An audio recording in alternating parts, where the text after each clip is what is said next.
Hi, everyone. This is really an unscripted episode or extra segment. This gentleman, what is your name? Balan. Balan what? Balan Rosa. Okay, so this guy I just met today.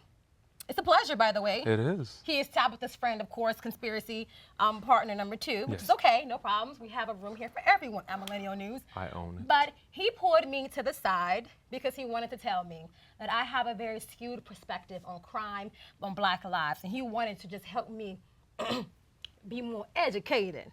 And while I understand I have a very conservative opinion, even though I might lean more to Democratic liberal side, I am very conservative with Black issues. And I told him that I would not entertain a conversation behind the scenes. If he wanted to talk to me, we were going to bring it right here on Millennial News. So what I want from you is just to tell me, what were you trying to tell me back there behind the scenes?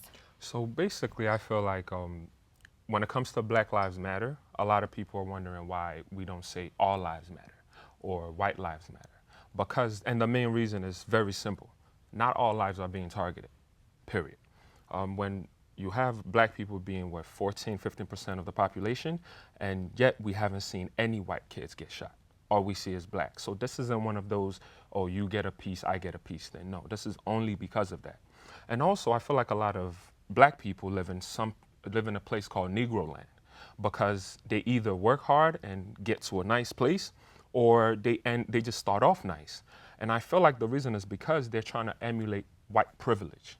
You know, like if I can work hard, I can experience what white privilege is, which is I get to not experience all the,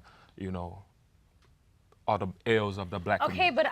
But first of all, white kids are being shot and killed. Yeah. And I mean, definitely in DC, wait a minute, maybe not shot and killed, but let me say this. They are being shot and killed. That's a fact, not opinion. I can't stat you right now, but I will stat you in the future.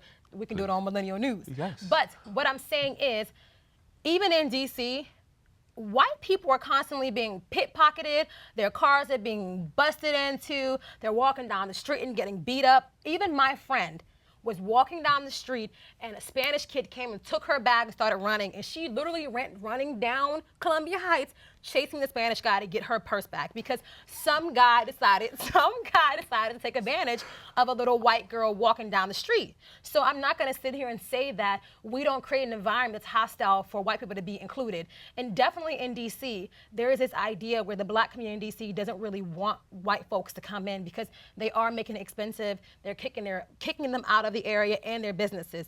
But at the end of the day, not all white people are bad.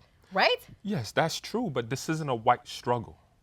I hate to echo Malcolm X, what he told the white lady. There's nothing you can do. In fact, you getting into this detracts from the point of it. So what was your issue with what I was saying? Why do you feel that I need to get educated? Tell me that. Okay, so crime is a product of vicinity, right? I'm sorry, it's a result of vicinity. Just like you said, you get pickpocketed by who's near you.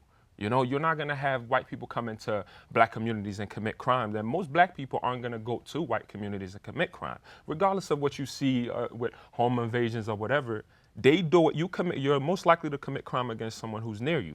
83%. So are you saying integration increases crime between white and Black people? No, that's not what I'm saying at all. Okay, so, All I'm saying is 83% of white people are killed by white people. But no one talks about white on white crime, right? Because you're most likely to, so when you say something like, oh, Black people should police themselves, Black people should, stop killing themselves first. No, Chinese people kill more Chinese people.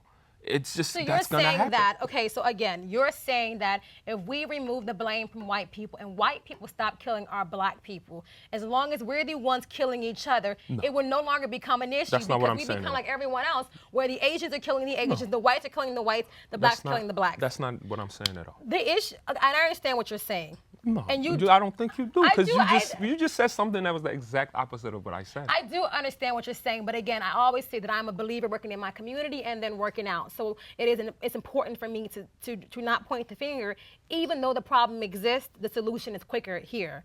That's my whole opinion on that. People are always going to kill people, but white cops killing Black kids, That's something that's very specific. It's specific, but it doesn't change the problem and the solution where it's still in our community. But unfortunately, this is not a whole entire episode with my friend here who I just met. We have got to end this little segment, but I hope that I was able to kind of say what I wanted to say and what you wanted to say. And if you want to continue this conversation, tweet this guy. I don't know him, so I have to figure out how you can find him. I'm not on Twitter, sorry. Fine, we can do another video on the side. Thank you guys so much, and peace out. We're done.